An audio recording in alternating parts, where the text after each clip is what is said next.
Good morning, good evening, or good night, wherever in the world you are. Hope you are doing well, and welcome to your latest Forest news and match preview for Nottingham Forest against Brentford FC.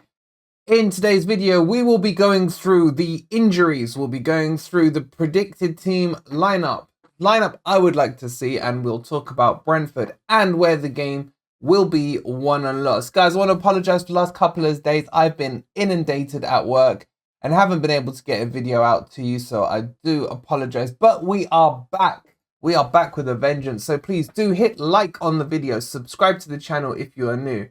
And if you want to help me stop working and focus on this, then please do become a member. It's only 99p. Just hit the join button down below. We've got a lot to talk about, so let's get into the video and let's get cracking. All right, guys, so let's jump into this. And as you can see here, I've put this is a must-win match. I feel like I've said that about 600 times this season already. But this one is huge. Look, a lot of people may say this isn't a must-win match. It's just a must-not-lose match, and then we can beat Palace. The reason I say this one is the must-win match is easier to win your next match and not plan for the match after, if you see what I mean. So what I'm trying to say there in really bad English is if we draw this match against Brentford, or God forbid we lose, that puts a lot of pressure on the Palace match. And for me, play the game that's in front of you and try and win that one first. That will relieve some pressure. I think we can all agree that Forest need at least 4 points from this next two games to go into the World Cup break with any kind of feel-good factor for both us as fans and for the players and management at Nottingham Forest. So for me, do it the right way round, which would be beat Brentford, bank the 3 points, and then move on to Palace. Try and go for a win, but understand that a draw isn't a bad result there either. Obviously, both of these matches are home matches. There's been a lot of injuries for Nottingham Forest throughout the season, and it is to key players. And for me, we've had a huge injury blow with Biancone yesterday, who is out for the rest of the season. Now, some of you may say, how's it a big blow? Because he hasn't played much at all.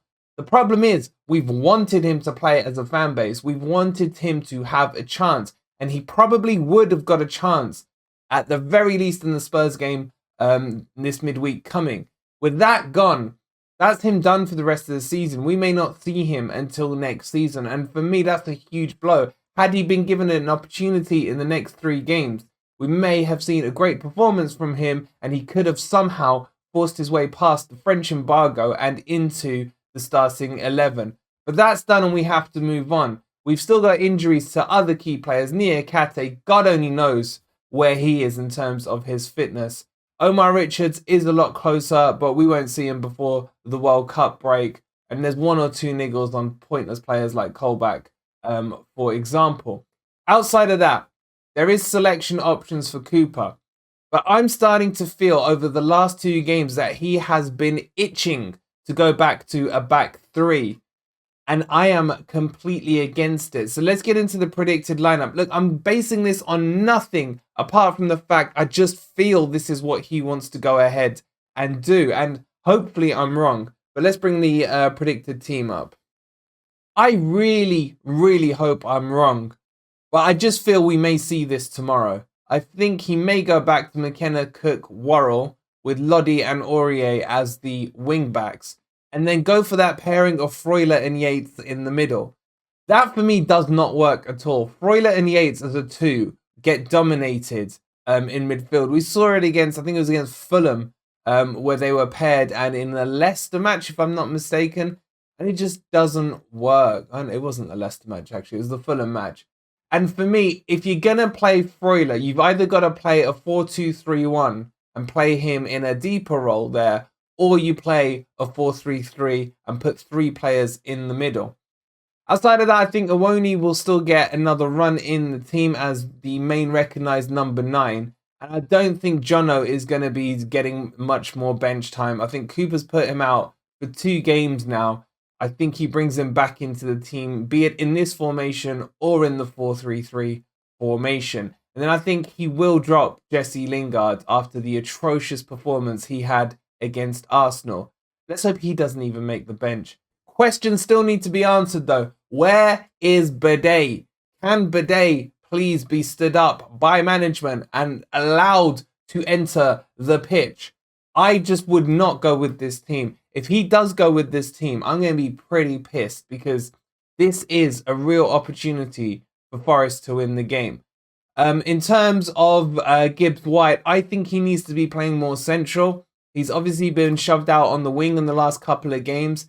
He didn't have his greatest game against Arsenal, but I still think the potential in this guy is huge. And if we play him in that cam role where I think it suits him best, we should see the best out of him.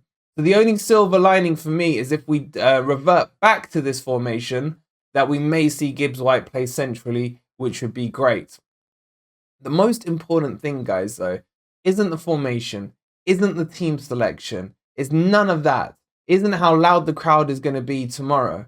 It's the fact that Cooper has to change his mentality and approach towards these games. We've seen low block football for 4 or 5 matches now, and yes, there have been some results grinded out. You can accept it, so to speak, against Arsenal. You can accept it against Liverpool. I couldn't accept it against the likes of Villa and Wolves. I thought it was too negative. But I understood it against Brighton, even though it's probably one of the most boring matches I've ever watched in my time in watching football. This has to now change into this Brentford and Palace match. He has to show that he thinks he belongs as a manager in the Premier League. And I'm not sure, or I'm convinced, that he will do it, or I feel he's too scared to do it at the moment, because I think he thinks coming away from this Brentford match with a point would be a good result. Now, don't get me wrong, it's not the worst results in the world, but you have to take into account the situation we find ourselves in, and it has to be addressed starting tomorrow. He has to play a higher back line. The problem he's got is he's playing the likes of Cook, McKenna in there, who are just too slow to play a higher up the pitch. So I'm not saying hold a defensive line on the halfway line, but I am saying don't defend on the 6-yard line at the same time. Somewhere just outside the box is the kind of line with those paced players that I would like to see. The instructions to the front line have to be to close down and press from the front. We saw it in good sessions against Liverpool. We saw none of it against Arsenal, especially in the second half, where Forest just capitulated and had that spineless performance. We are now at home. We are against a team that is not an elitist team. This is a team that we used to play quite recently in the Championship. This is a team that is on a bit of a ropey run. If Cooper decides to give up possession and give up territory and play it in one half of the football pitch, he is writing his own death warrant, in my opinion. We have to press from the front, and the midfield needs to be higher. Still holding those gaps. The whole point of football is the gaps between the lines. You don't have to play high up with your attackers in the opponent's half and then your defense on the 6-yard line. You're stretching the pitch too much and you're leaving huge gaps in between. They have to work as a unit, shuffling up and down in unison. And that's what I'm hoping to see. Am I confident that we're going to see that? Absolutely not. But there is something about this game. I don't know why. It's probably just me. It happens to me every single time before we go into a match. I just feel there's something about this game where Forest can get the result. But for me, it's all on Cooper's shoulders to give them the right mentality, regardless of the formation and regardless of the personnel that he picks for the team.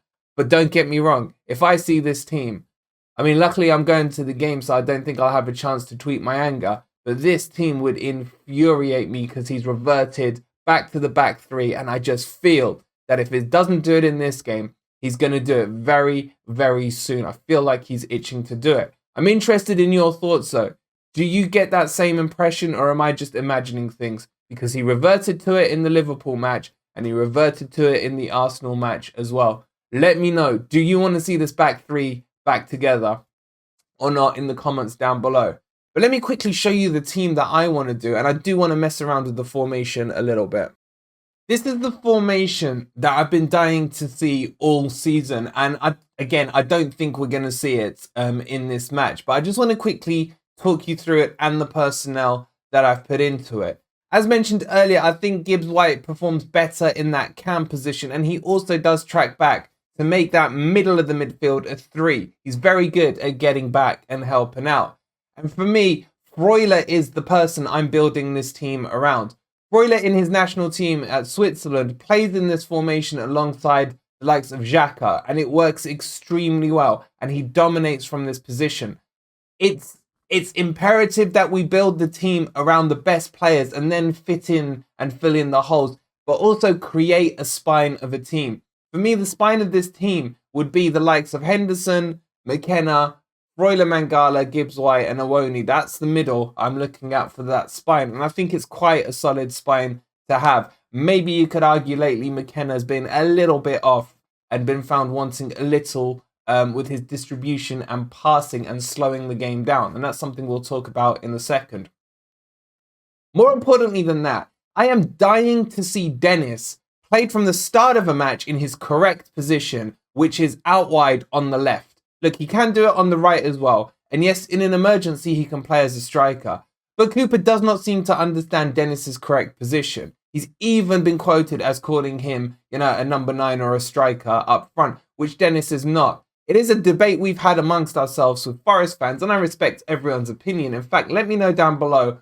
I mean, we've asked this a million times. Is Dennis a left winger, or do you think he's a striker? For me, he's a left winger / an LF, as you would call it as well, which is a left forward. But I don't think he should be playing up front as the lone striker.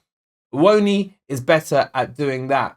What does this formation allow? It allows switches, because in defense, you change this into a 4-5-1, which makes you very compact and gives you an extra line going backwards as well, because Freuler and Mangala can sit a little deeper. Gibbs, Johnson, Dennis can come back, make that midfield more compact, and there's more options for passing.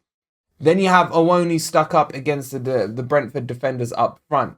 Look, you also free up. What you'll see here is the likes of Lodi being able to go forward, and the likes of either Mangala or Freuler being able to cover his position as he goes forward, and the same with Aurier as well from the other side. And it still leaves numbers forward. What we've been lacking is anytime the ball's gone up to Toney, there's only 2 wide players around him. For example, MG Dub or Lingard in previous matches. And there's not enough space, and they end up crowding each other into the middle.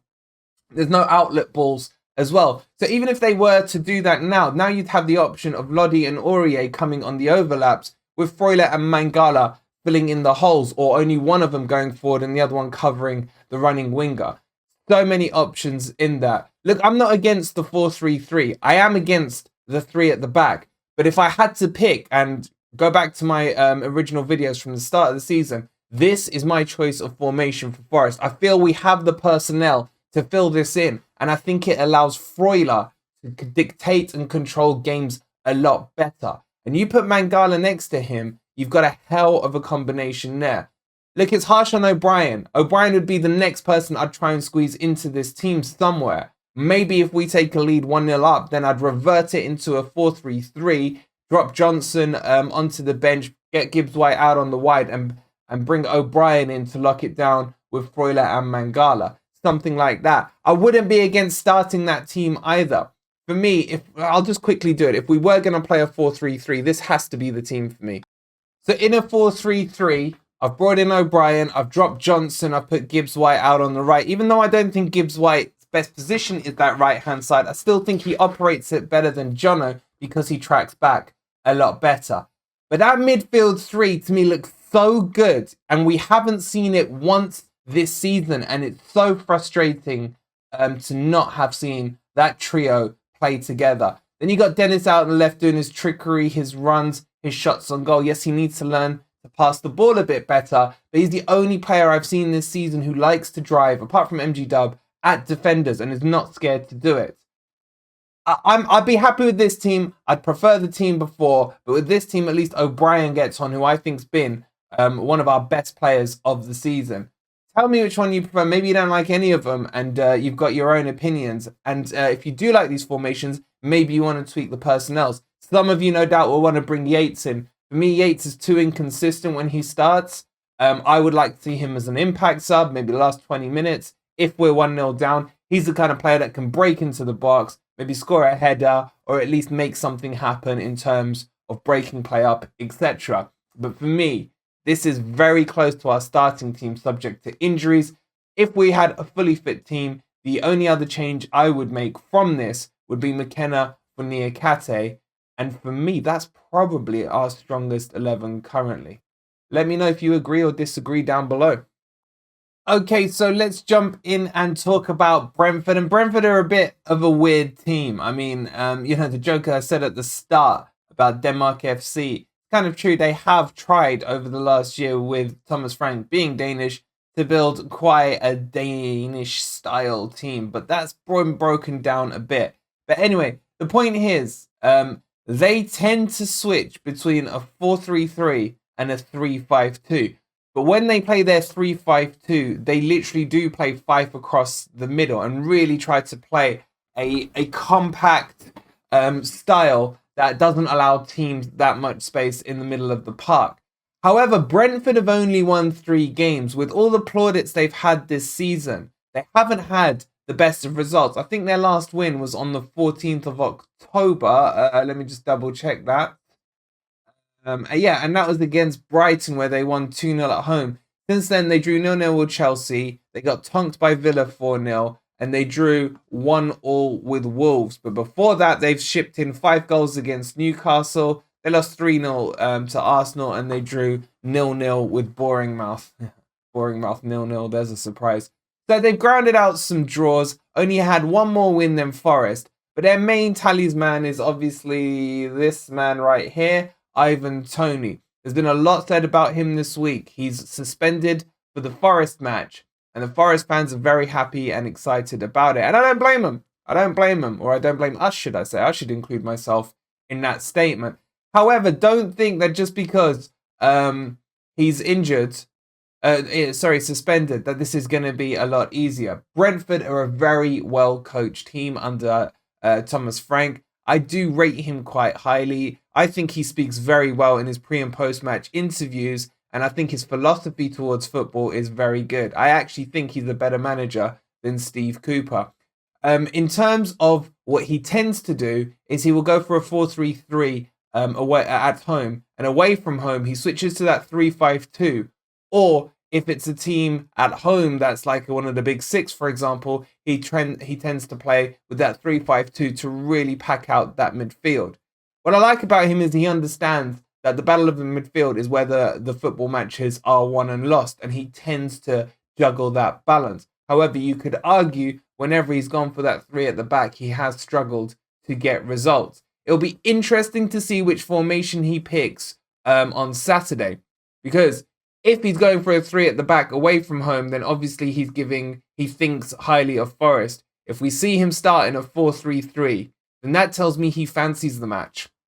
And I think we will see the 4-3-3. And I do think he fancies the match. Because honestly speaking, why would you not? If ever you needed a team to play against next to rebuild your spirit and character, as we've seen with Bournemouth, as we've seen with Leicester, as we've seen with a couple of other teams, the team you want to play is Nottingham Forest currently. And I mean that with no disrespect to my team, because I love them. But come on, we have to be realistic. We're bottom of the club, the bottom of the league. This is the time or the team that you would want to play. Now, who does he bring in for Toney? I don't really know. Guys, I'll be honest with you. Brentford isn't one of those teams that I spend too much time watching on. There are some key players that do worry me. I think Henry, at the back is a very good player. I also think someone who's not playing here but may show up for this game if he does go to the back 5 would be the chap that I rate highly, Onyeka. I think he's a great player, a solid player who sits deep, breaks the play up, and is a good passer of the ball. He's the player we need to be careful of if he does start in that 3-5-2. They got loads of other players. Jensen is very good. He's versatile in his position. He can either play in the 3 or in the 5 that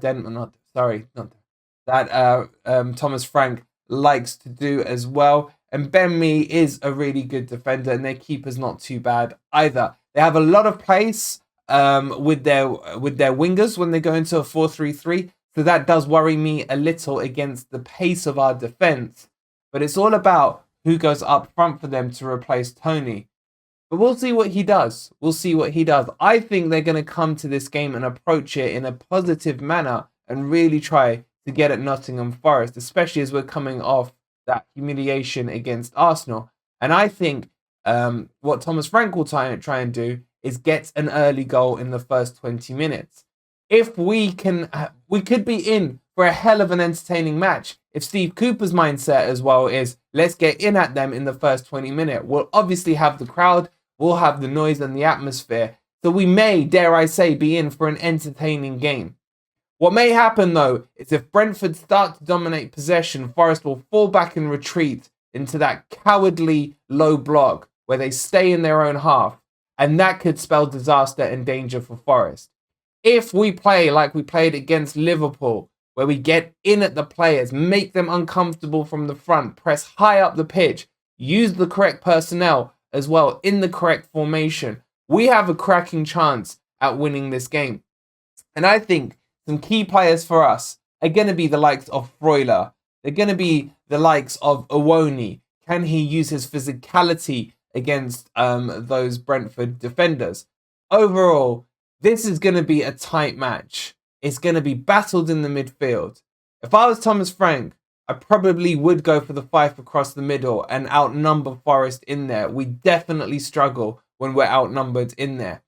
But if I'm Steve Cooper, I go 4-2-3-1 so that in defence is the 4-5-1 and we can choke them out and attack swiftly and efficiently.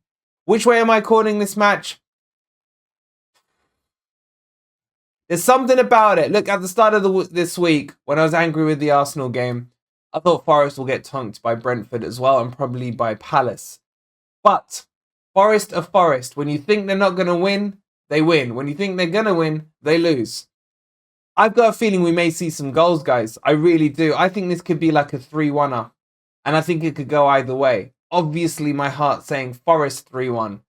But let me know in the comments down below, which way did this one swing for you? It's going to be a tough game. Either way, it's going to be a tough game. But I do have a feeling. I got a feeling. Or do I? I don't know. I don't know. Look, I'll be going to the game tomorrow. I'll be at the City Ground from about 12:30 onwards. So if you are going to the game, come find me. Let's have a quick chat and get your score predictions in on the vlog as well.